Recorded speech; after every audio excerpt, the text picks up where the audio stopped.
Massive news coming in as the Tata Nexon gets the top score in its latest crash test. The Mahindra Marazzo follows close behind with a 4-star rating. And the much anticipated, much awaited review of the Tata Harrier.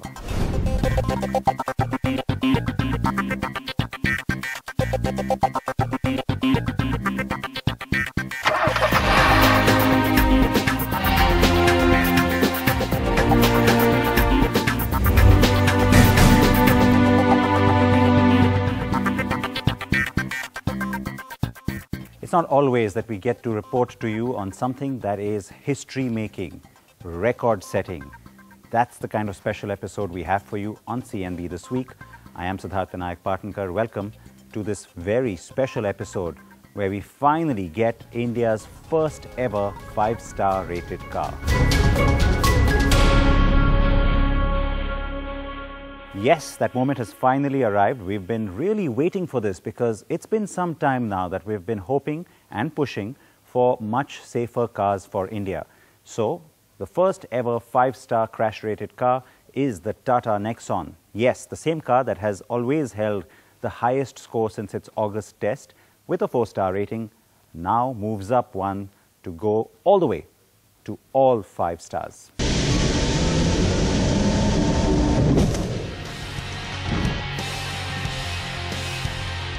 After scoring 4 stars in Global NCAP's crash test in August this year, the Tata Nexon has made history by going the distance and becoming India's first ever 5-star car. The Nexon has achieved this by scoring 16 points out of a possible 17, the highest as yet for any Indian-made car. That this feat comes from an Indian manufacturer rather than a multinational is of significant importance. Nexon achieving 5-star G NCAP is an exemplary achievement and fortifies our strategic intent for the future product portfolio.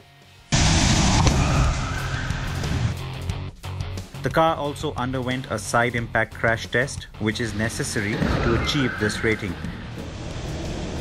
But what really helped the Nexon to go from 4 to 5 stars? The ABS, which is anti-blocking in the brakes, in a 4-channel version. It's a standard fitment for all the cars, so all the Nexons has the ABS in 4 channels. At the same time, the seatbelt reminder was introduced by the manufacturer as a standard feature for driver and passenger side as well.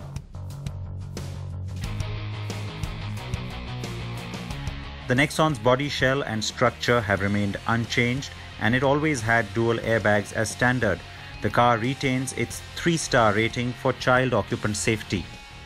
A few years back, nobody believed that safety would sell in India.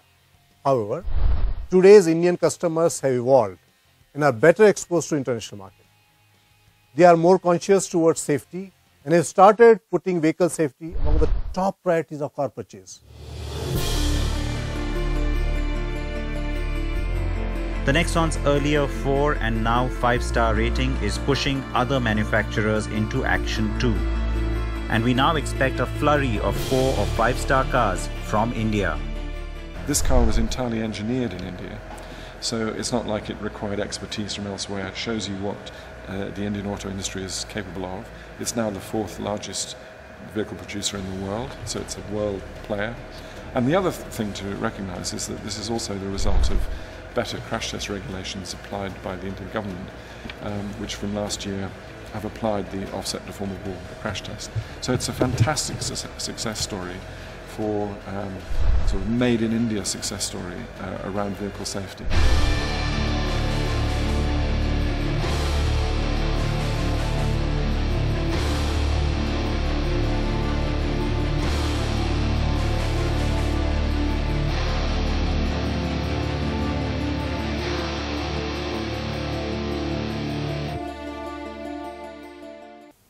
Excellent news coming from Global NCAP and Tata Motors.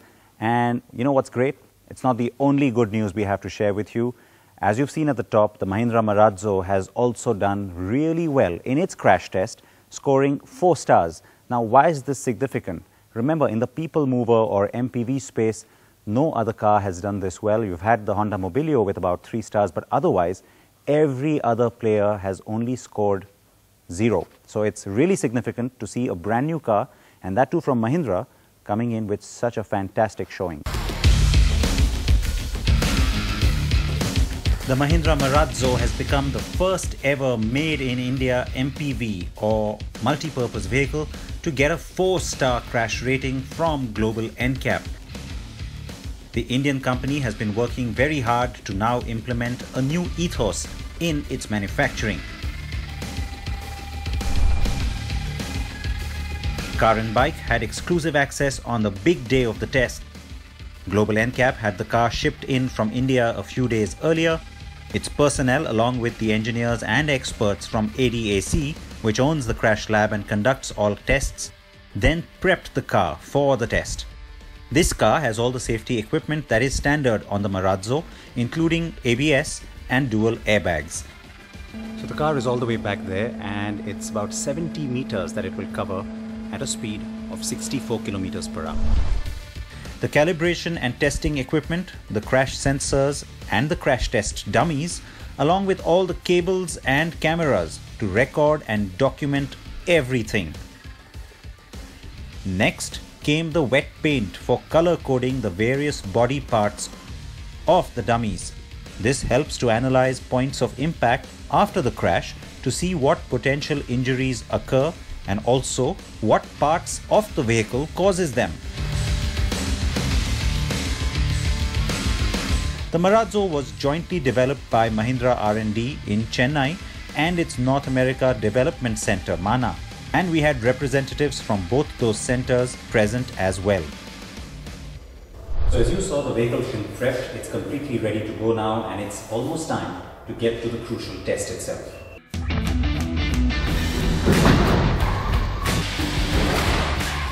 The Marazzo was crash tested at 64 kilometers per hour for the frontal offset test under the Global NCAP protocol at this lab just outside Munich in Germany. At first glance, the Marazzo appears to have done well. Good structural integrity seems evident by lack of either any deforming of the A-pillar or any perceptible intrusions into the cabin.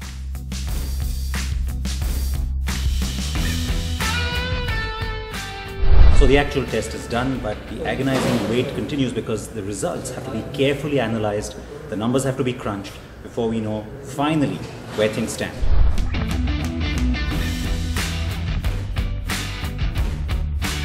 And the analysis was carried out in the subsequent days. The news was not just good, but great.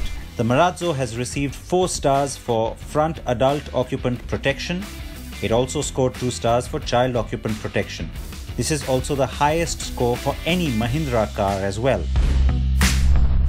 Mahindra would be proud, as this result now sets the foundation for its future products, which sources within the company say will always aim for 4 or 5 stars and no lower, much higher than the country's new safety requirement by law.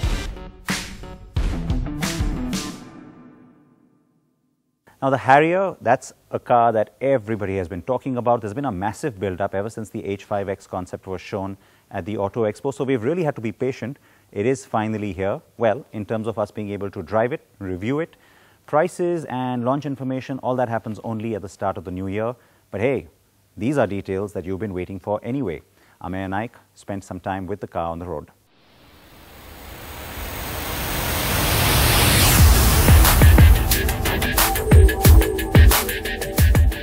Tata Motors is no stranger to SUVs, with the likes of the Sierra, Safari and the best-selling Nexon. And now the world is ready for this, the all-new Harrier.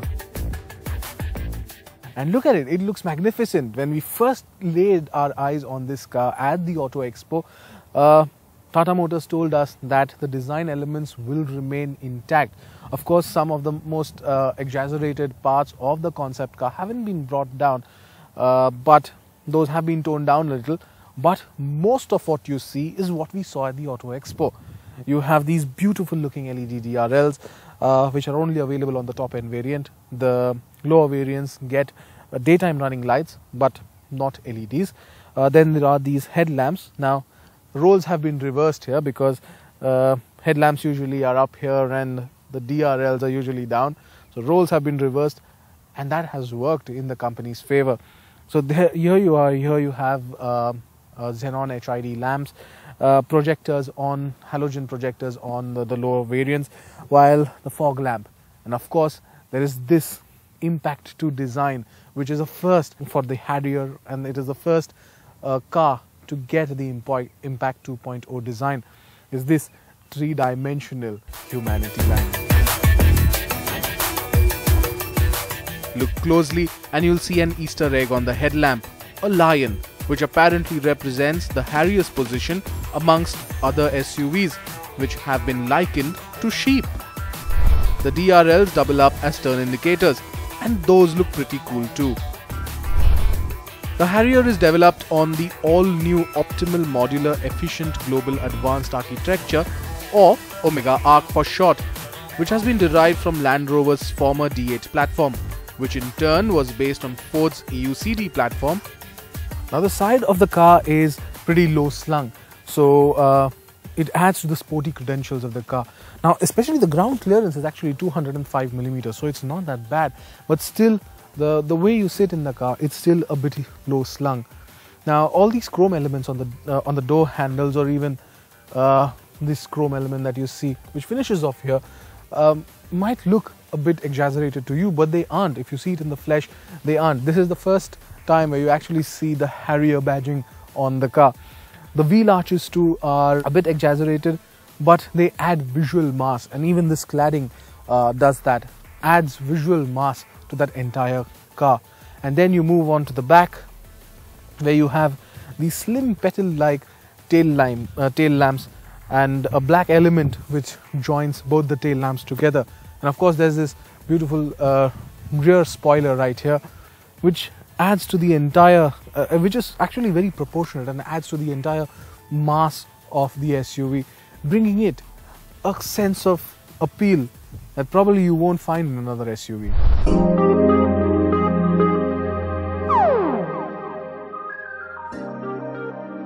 It's got presence, you have to grant it that. It's simple, and that's why attracts your attention. The simplicity is carried into the cabin as well.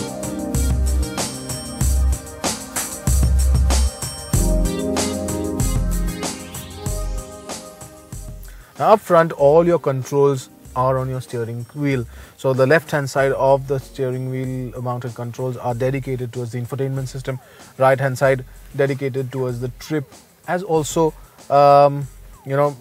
cruise control options as well. So here you have your floating 8.8-inch touchscreen infotainment system. The lower variants gets 7-inch system, but it's also a touchscreen infotainment system. Then there are these driving modes. Economy drive mode activated. Yeah, driving modes available for you. There's economy, city, and sport mode.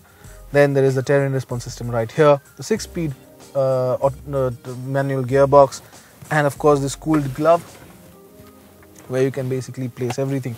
There's also just one USB port here, which is a bit odd, and expected at least 2. But what is interesting is this. This is the parking brake, and it's been inspired by, of course, aeroplanes, and it saves a lot of space and does not create any kind of hindrance when it comes to gear changes or when it's parked, and it's just slots in there.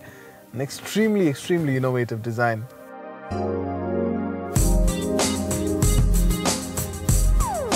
Tata's troubles with onboard electronics continue though, since the infotainment system in our car and several other test cars needed to be rebooted a few times to get it to work.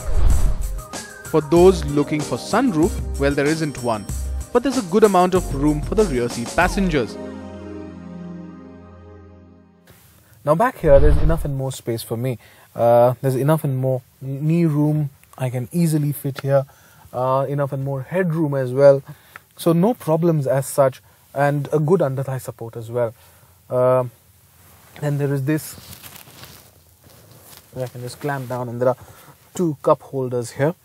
And there is space for storage here as well up front. There is one USB port down there. However, what is interesting is that there are two storage spaces right here on my right on the door. So one is where you can keep your phone and just place it there so that even if it rings you can actually see it, which is extremely interesting. And the other is a bottle holder. But otherwise this space is extremely good. There are also rear AC vents that you can see here, so enough and more air is ventilated through that. The Harrier has rear parking sensors as standard. At the top end, you also get a rear parking camera. The top end variant also gets an oak brown leather seat upholstery, while the side view mirrors are equipped with logo projection. The 9-speaker JBL system has incredible acoustics, but the feature list gives inbuilt navigation a miss. The Harrier offers 425 litres with the rear seats folded up, and with them down there's 810 litres. Good enough for a couple of baby elephants perhaps. The Harrier uses high-strength steel for greater stability and safety.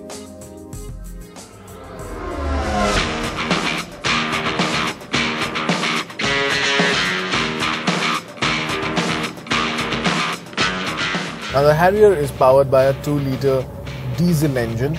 There's no petrol on offer, and this is the derivative of Fiat's Multijet 2 engine that we've seen on the Jeep Compass.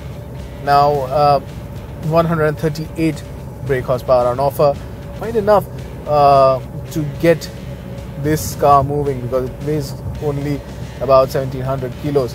Now the torque kicks into this turbocharged unit at around 1800 RPM, and that's quite good because you need that low end torque. The power delivery is linear, and this one has an extremely good mid-range, so overtaking is no problem. The gear slots, the gearbox is a 6-speed manual, and the gear slot in well. However, second to third is a bit of an issue because there you go, yeah, it pretty much slots in all right, but second to third and third to back to second are a bit of an issue. The clutch is nice and light, and that's good because there's only a manual transmission on offer. Yes, there's an automatic in the pipeline, and we'll get to see it probably soon. How soon we are not told, but it's that long travel of the clutch that takes a toll on the way you drive, and especially in traffic conditions. The Harrier has City, Eco and Sport drive modes. The default setting is City, and though there's a hint of lag, it's not as evident as when it's in Eco mode. The Sports mode though is fun, and the engine responds well to your urgent throttle responses. Switching to the multi-drive modes though does not have any effect on the gearbox or suspension setting. It's purely a throttle response. It also comes with terrain response modes: normal, rough and wet. The Harrier has completed over 2.2 million kilometers of testing, and the car has been adapted for Indian conditions.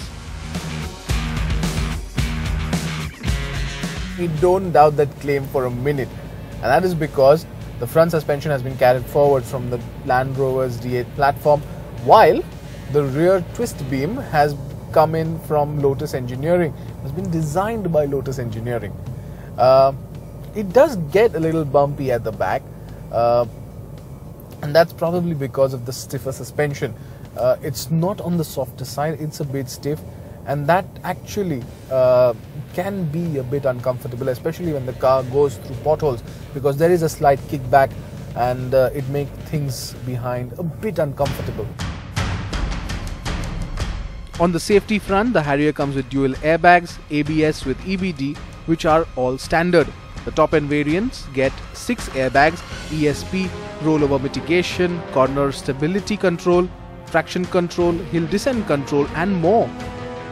Tata Motors plans to launch the Harrier in January 2019.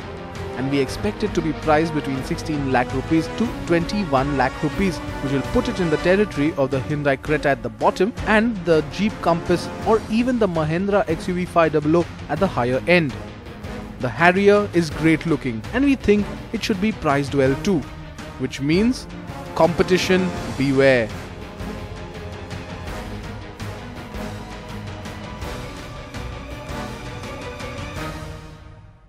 React to the Harrier review, react to that fantastic news coming in on the crash ratings for the Marazzo and the Nexon. And of course, you know how you can reach me. There's lots of different ways, but all the details of all these stories and reviews always on carandbike.com. So, well, join us next week because we'll have plenty more for you right here on CNB. Thank you so much for watching. Please wear your seatbelts. Please wear your helmets. Bye-bye.